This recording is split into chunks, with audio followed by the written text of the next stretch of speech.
Herkese merhaba. Bugün sizlerle birlikte tekrardan ve farklı bir konseptle birlikteyiz. Bugün 2024 yılında izlediğim ve beğendiğim 5 diziyi önereceğim. Hazırsanız ilk dizimizle başlayalım. Birinci, Two's About to Die. Bugün sizlere antik Roma'nın görkemli ve acımasız dünyasını anlatan Two's About to Die dizisinden bahsedeceğim. Eğer tarihsel dramalar, gladyatör dövüşleri ve siyasi entrikalarla dolu bir hikaye arıyorsanız bu dizi tam size göre. Dizi, Antik Roma İmparatorluğu'nda geçiyor ve gladyatörlerin hayatlarını merkezine alıyor. Arenada ölüm kalım mücadeleleri veren bu savaşçıların yanı sıra Roma'nın üst tabakasının entrikaları ve güç savaşları ve toplumun çarpıcı gerçekleri de hikayenin önemli bir parçası. Dizinin en dikkat çeken yanı sadece aksiyon sahneleriyle değil, karakterlerin derinlikli portreleri ve dönemin atmosferini başarıyla yansıtmasıyla öne çıkması. Özellikle gladyatör dövüşleri dizinin en etkileyici unsurlarından biri. Bu sahneler sizi adeta antik Roma'ya götürüyor ve o dönemin acımasız gerçeklerini hissetmenizi sağlıyor. Ayrıca Roma İmparatorluğu'nun siyasi çekişmeleri ve güç dengeleri de hikayeye ayrı bir dinamizm katıyor.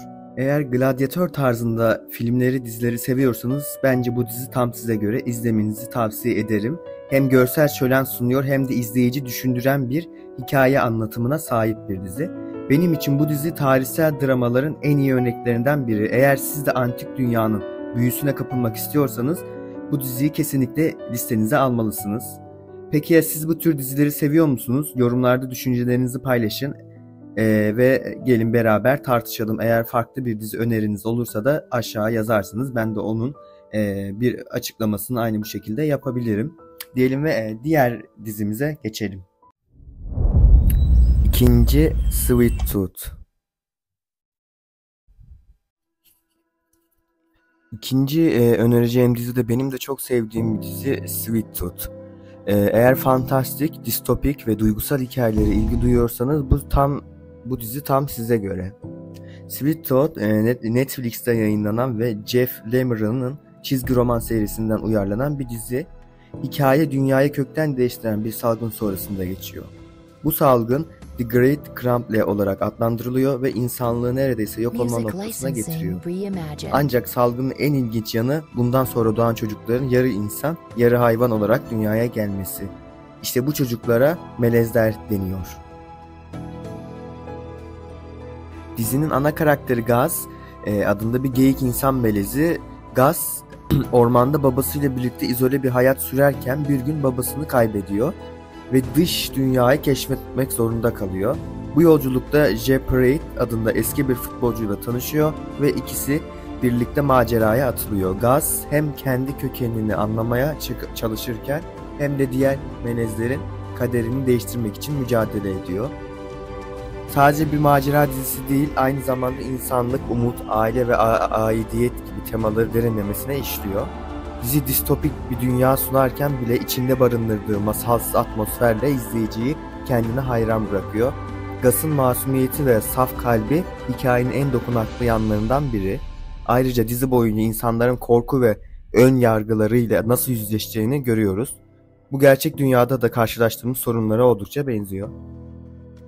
Görsel olarak da Sweet Tooth bir şölen, renkli ve canlı sahneler distopik dünyanın kasvetini dengeliyor. Özellikle melezlerin tasarımları çok yaratıcı ve detaylı. Gus'ın geyik kulakları ve sevimli görünümü onu izleyici için unutulmaz bir karakter yapıyor. Peki neden Sweet Tooth izlenmeli? Çünkü bu dizi hem kalbinizi ısıtacak hem de sizi düşündürecek bir hikaye sunuyor. İnsanlığın karanlık yanlarını gösterirken umut ve iyiliğin gücünü de hatırlatıyor. Ayrıca her yaştan izleyiciye hitap eden evrensel temalara sahip.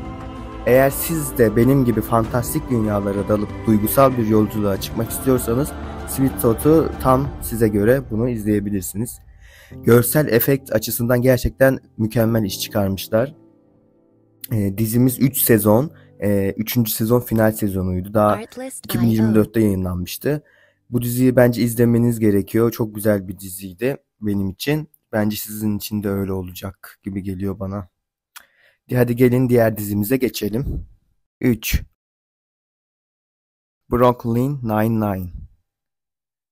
Bugün sizlere benim de en sevdiğim dizilerden biri olan Brooklyn Nine-Nine'dan bahsedeceğim. Eğer komedi, polisiye ve sıcak dostluk hikayeleri ilginizi çekiyorsa bu dizi tam size göre. 2013-2021 yılları arasında yayınlanan ve 8 sezon boyunca izleyicileri ekran başına kilitleyen bir polisiye komedi dizisi. Dizi New York'taki kurgusal 99 polis karakolunda geçiyor. Ve bu karakolda çalışan dedektiflerin ve polis memurlarının hem iş hem de kişisel hayatlarını mizahi bir dille anlatıyor. Dizinin ana karakteri Jake, yetenekli ama biraz çocuksu bir dedektif. Kurallara pek uymasa da işinde oldukça başarılı. Ancak karakola yeni bir yüzbaşı atanınca Jake'in hayatı biraz karışıyor. Raymond, disiplinli ve ciddi bir yüzbaşı. İlk başta Jake ve Halt arasında bir çatışma olsa da zamanla aralarında sıcak bir ilişki gelişiyor. Sadece bir komedi dizisi değil, aynı zamanda karakterlerin birbirleriyle olan dostluklarını, ilişkilerini ve kişisel gelişmelerini de ön planda tutuyor. Örneğin Jake ve Amy arasında romantik ilişki dizinin en sevilen yanlarından biri. Ayrıca Rose Diaz gibi gizemli ve güçlü karakterlerin yanı sıra Terry gibi hem işinde başarılı hem de ailesine düşkün bir karakter de var. Charles ise Jake'in en yakın arkadaşı ve onun için her şeyi yapabilecek bir dost. Dizinin bir diğer güzel yanı ciddi konulara da değinmesi. Polisiye bir dizi olmasına rağmen toplumsal sorunlara da dokunuyor. Özellikle LGBT temsili, ırkçılık ve cinsiyet eşitliği gibi konular dizide samimi ve etkileyici bir şekilde işleniyor. Bu da diziyi sadece eğlence değil, aynı zamanda düşündürücü bir yapım haline getiriyor. Peki neden Brooklyn Nine-Nine izlenmeli?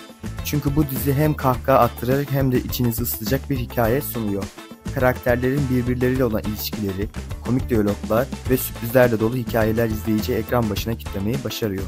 Ayrıca her bölüm yaklaşık 20 dakika olduğu için rahatlıkla birkaç bölüm birden izleyebilirsiniz. Eğer siz de benim gibi komedi ve polisiye türünü sevenlerdenseniz Brooklyn Nine-Nine tam size göre. İzlediyseniz yorumlarda düşüncelerinizi paylaşın. Henüz izlemediyseniz de bu diziyi listenize mutlaka ekleyin. Ben bu diziyi 1,5 ayda falan bitirdim 8 sezonunu birden. Gerçekten yani içimizi ısıtacak ve komik yeri geldi, üzücü anlara da şahit olacağımız bir dizi. Netflix'te var. Ben izlemenizi tavsiye ederim. En azından birkaç bölüm bakın. Sonrasına siz karar verin. Diyelim ve diğer dizimize geçelim.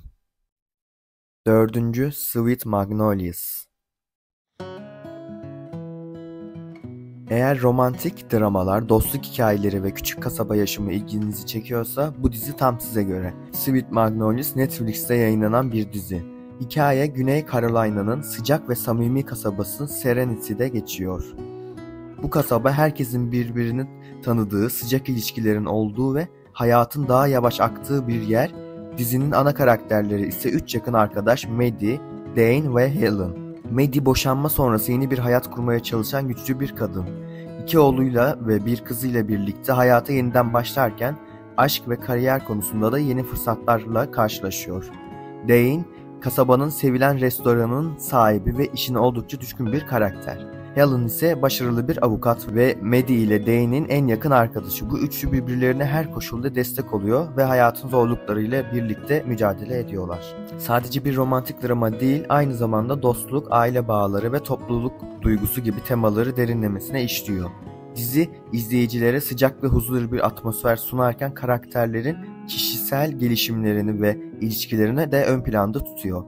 Maddie'nin yeniden aşkı keşfetmesi, Dane, İş ve aile dengesini kurmaya çalışması ve Helen'ın kendi mutluluğunu bulma çabaları hepimizin hayatında karşılaşabileceği türden zorluklar. Dizinin bir diğer güzel yanı küçük bir kasabada yaşamanın getirdiği samimiyet ve dayanışma duygusunu hissettirmesi. Serenity kasabası adeta bir karakter gibi kasaba halkı birbirine destek oluyor ve herkes birbirinin mutluluğu için çaba gösteriyor. Huzur ve umut veren bir his bırakıyor. Peki neden Sweet Magnolias izlenmeli? Çünkü bu dizi hem kalbinizi ısıtacak hem de sizi duygusal bir yolculuğa çıkaracak bir hikaye sunuyor.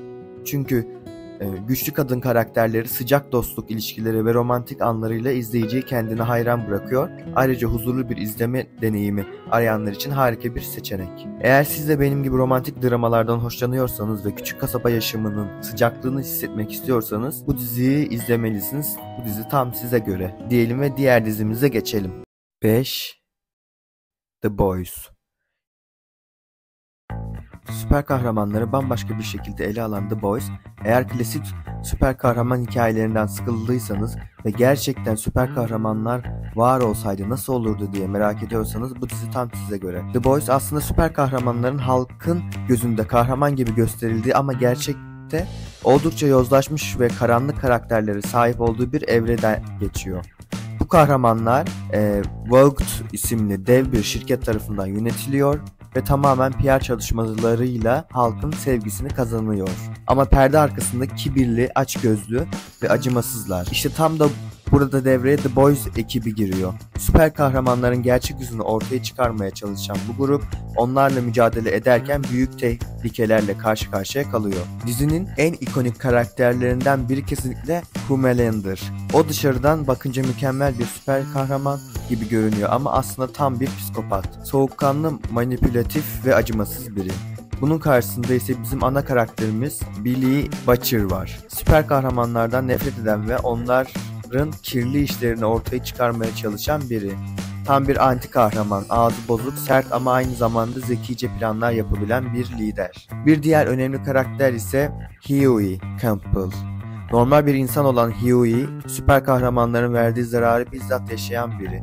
Onun hikayesi sıradan bir adamın intikam almak için nasıl cesur biri haline geleceğini gösteriyor. The Boys, süper kahramanların klasik iyi kötü savaşından çok daha fazlasını anlatıyor. Güç, yozlaşma, medya manipülasyonu ve adalet gibi derin konularda değiniyor. Ayrıca dizinin aksiyon sahneleri inanılmaz. Kan, şiddet, patlamalar, sürpriz ölümler derken sürekli sizi şaşırtan bir yapısı var. Eğer Deep Hole veya Watchmen tarzı yapımları seviyorsanız bu dizi tam size göre. Kısacası The Boys, süper kahramanlara farklı bir bakış açısıyla yaklaşan, bol aksiyonlu, bol sürprizli ve oldukça eğlenceli bir dizi. Eğer hala izlemediyseniz mutlaka bir şans verin. Bu diziyi izleyenleriniz varsa yorumlara fikirlerinizi yazmayı unutmayın. Videomuz bugünlük bu kadardı. Eğer böyle serilerin devamını gelmesini istiyorsanız lütfen abone olup like bırakmayı unutmayın. İyi günler.